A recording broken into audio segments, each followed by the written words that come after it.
नमस्कार साथियों, आप सभी का स्वागत है आपके अपने प्लेटफॉर्म पर। और जैसे कि आपको पता है कि दोपहर के 3 बज चुके हैं। हालांकि थोड़ा सा समय ज़्यादा हो चुका 3 बजे से, क्योंकि आपका मुख्य टाइम अगर हम बात करें तो 3 बजे होता है, लेकिन क्लास थोड़ी सी लेट हुई, जिसके लिए क्षमा प्रार्थी हूँ। और आपको बता दूं कि एसएससी जीडी 2025 को हम लोग टारगेट कर रहे हैं, जिसके लिए हम लोगों ने शुरू की है 90 दिन की लक्ष्य सीरीज। और उसका अगर हम बात करें, आज है डे नंबर 44। साथियों, एसएससी जीडी की बात करें 2025 की एग्जाम डेट आ चुकी है। 4 फरवरी से आपके एग्जाम शुरू होने हैं।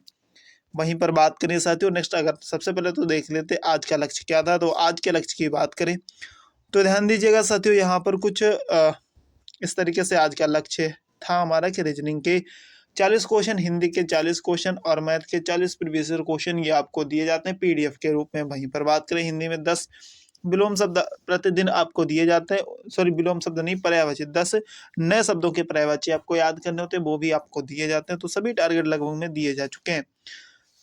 बहुत सारे विद्यार्थी परेशान रहते हैं इन सब की पीडीएफ कहाँ मिलती है। तो एग्जाम विजय पथ ऑफिशियल टेलीग्राम चैनल पर पीडीएफ आपको मिल जाती है। और बात करें यहाँ पर जीके जिसकी, तो हिस्ट्री, ज्योग्राफी और पॉलिटी कंप्लीट करने के बाद वर्तमान में हम लोग इकोनॉमिक्स पढ़ रहे हैं, और वो भी लगभग समाप्त होने वाली है। आज का टॉपिक बहुत ज़्यादा इंटरेस्टिंग और बहुत ज़्यादा महत्वपूर्ण रहने वाला है, जिसका नाम है बजट एवं उसके प्रकार। बजट क्या होता है और कैसे बजट शब्द का निर्माण हुआ, उसके बारे में बात करेंगे। वहीं पर कितने प्रकार के बजट होते हैं, राजकोषीय घाटा, ये सब मतलब ये सब क्या चीज़ें होती हैं, कैसे कैसे मतलब क्या क्या होते हैं, सब कुछ बहुत डिटेल से बात करने वाले हैं आज की इस क्लास में। वहीं पर बात करें साथियों, यहाँ पर आपको ये थंबनेल है कि नोट्स पीडीएफ आपको सब कुछ फ्री में मिलते हैं। तो चलिए शुरुआत करते हैं आज की क्लास की। आज की क्लास की बात करें साथियों, तो ध्यान दीजिएगा यहाँ पर सबसे पहले बात कर लेते हैं बजट की। जो बजट शब्द है वो सबसे पहले फ्रेंच परिवर्तित, ये फ्रेंच शब्द है। और फ्रेंच शब्द बजट जो है, फ्रेंच शब्द एक है बुजेट, बुजेट से लिया गया। फ्रेंच शब्द एक बुजेट है जिससे ये लिया गया है, और जिसका अर्थ होता है चमड़े का एक चमड़े का बैग, यानी कि छोटा थैला हम कहते हैं। अलग अलग तरीके से लिख सकता है, लेकिन मुख्य रूप से आप ध्यान रखना, चमड़े का थैला या एक छोटा चमड़े का थैला, इस तरीके से लिखा मिलेगा। तो ध्यान रखेंगे इसका शब्द अर्थ क्या होता है, चमड़े का थैला। चलिए नेक्स्ट बात करें, इंग्लैंड के प्रथम प्राइम मिनिस्टर हुए, इंग्लैंड के प्रथम प्राइम मिनिस्टर हुए सर रॉबर्ट वालपोल, जो कि 1721 से 1742 तक रहे। ने अपने वित्तीय प्रस्ताव के दस्तावेज को चमड़े के एक थैले में रखा हुआ था। तभी वहां पर संसद में जब वो लेकर के गए तो वहां पर उनका मजाक भी उड़ा था। वहीं पर तब कहा गया, तब उसी समय ये कहा गया था कि बजट खोला गया है। क्या खोला गया है? बजट खोला गया है।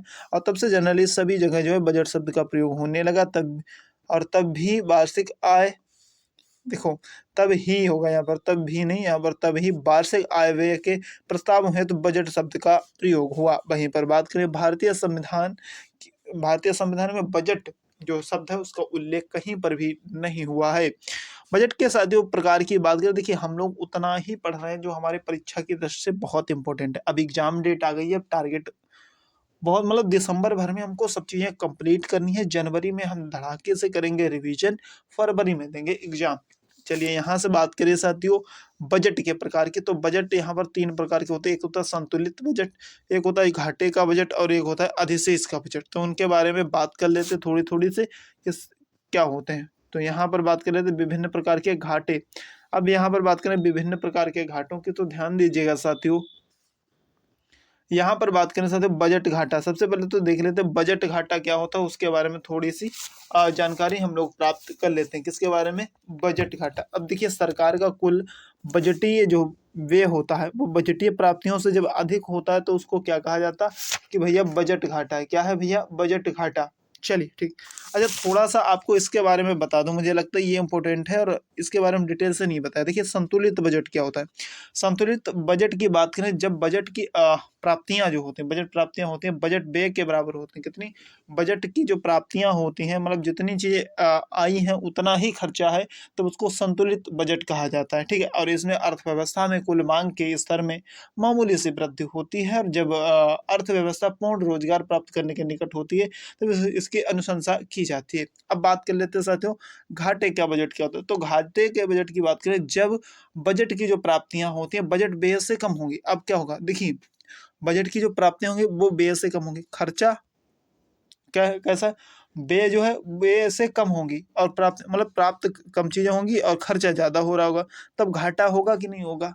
वहीं पर अधिशेष बजट क्या होता है, जब बजट प्राप्तियां बजट व्यय से अधिक हो जाती हैं, बजट की जो प्राप्तियां बजट व्यय से अधिक हो जाती है तो उसको अधिशेष बजट कहा जाता है। उम्मीद है समझ, इसमें दोनों चीजें बराबर रहेंगे, इसमें घाटे में घटा होगा और अधिशेष में वृद्धि होगी। इस तरीके से आप शॉर्टकट में याद रख सकते हैं। और भारत जैसे विकासशील देश में भी घाटे का बजट पेश किया जाता है। भारत में पूछा जाए कैसा बजट पेश होता है, तो घाटे का बजट पेश होता है। चलिए, उम्मीद है समझ में आ गए होंगे। देखिए, हमारा उद्देश्य हमेशा से रहा है कि देखिए चीज़ों को सही तरीके से बच्चों को समझाया जाए, है ना। यहाँ पर बात करें, अगर आपको बजट निकालना तो बजटीय व्यय हमारा कितना हुआ, उसमें से बजटीय प्राप्तियों को घटाएंगे तो हमारा निकल आएगा कि कितना बजट घाटा हुआ है। इसके अलावा बात करें साथियों, यहाँ पर राजस्व घाटा क्या होता है। बहुत सारे विद्यार्थी परेशान रहते हैं, भैया राजस्व घाटा क्या होता है। तो राजस्व प्राप्तियों की तुलना में, राजस्व प्राप्तियों की तुलना में राजस्व व्यय की अधिकता को दर्शाता है। ये क्या, राजस्व प्राप्तियों की तुलना में राजस्व व्यय की अधिकता को दर्शाता है। यानी क्या है कि व्यय ज्यादा हुआ है, व्यय जो जो है वो ज्यादा हुआ है और प्राप्तियां हुई हैं कम, तो जाहिर सी बात घाटा होगा, तो इसको राजस्व घाटा कहा जाता है। कैसे निकालेंगे कि राजस्व व्यय हमारा कितना हो, उसमें से प्राप्तियां कितनी, इसको जब घटाएंगे अंतर करेंगे तो राजस्व घाटा निकल के आ जाएगा।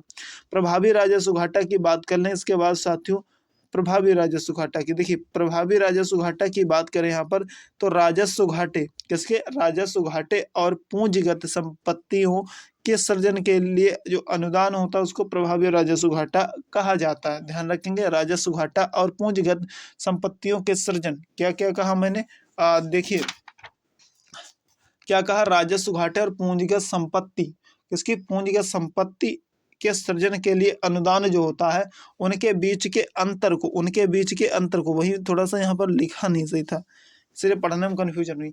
राजस्व राजस्व घाटा कितना हुआ और पूंजीगत संपत्तियों के सृजन का अनुदान जो उनके बीच का जो अंतर होगा उसको हम क्या कहेंगे, प्रभावी राजस्व घाटे के नाम से जानेंगे।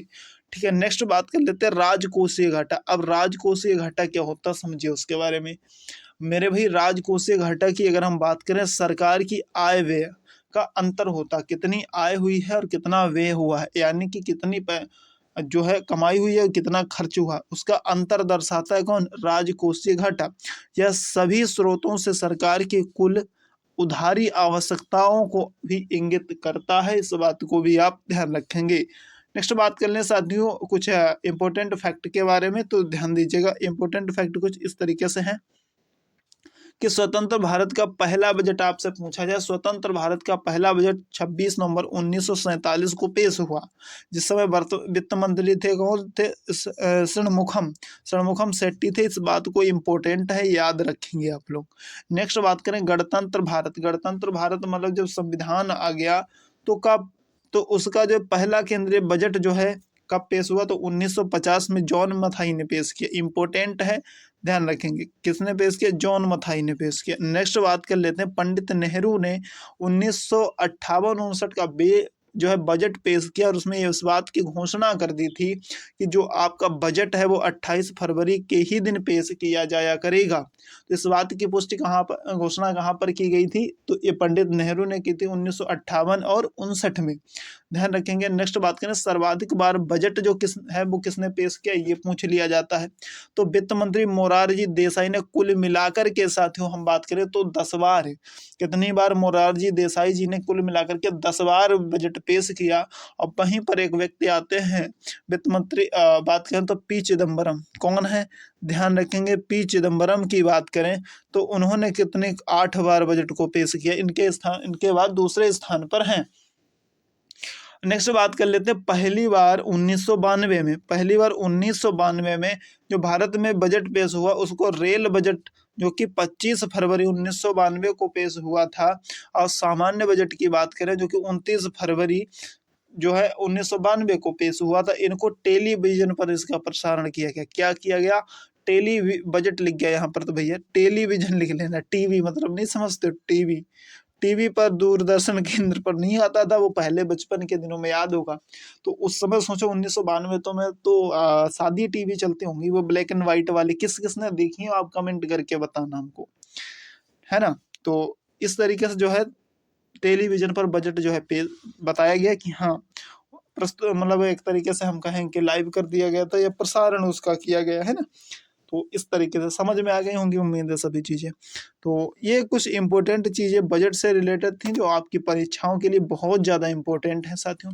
अगर ये वीडियो आपको पसंद आया तो वीडियो को लाइक करिएगा, ज़्यादा से ज़्यादा विद्यार्थियों तक जितनी हो सकती है उतनी वीडियो को शेयर करिए, और चैनल पर पहली बार देख रहे हैं तो ही सब्सक्राइब कर सकते हैं, बाकी कोई आप चिंता मुझे नहीं रहती।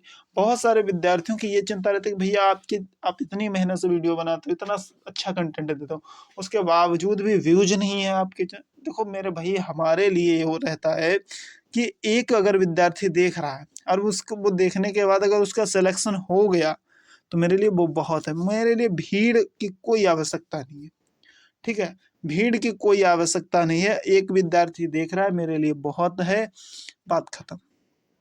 क्योंकि किसी एक का भला तो हो रहा है।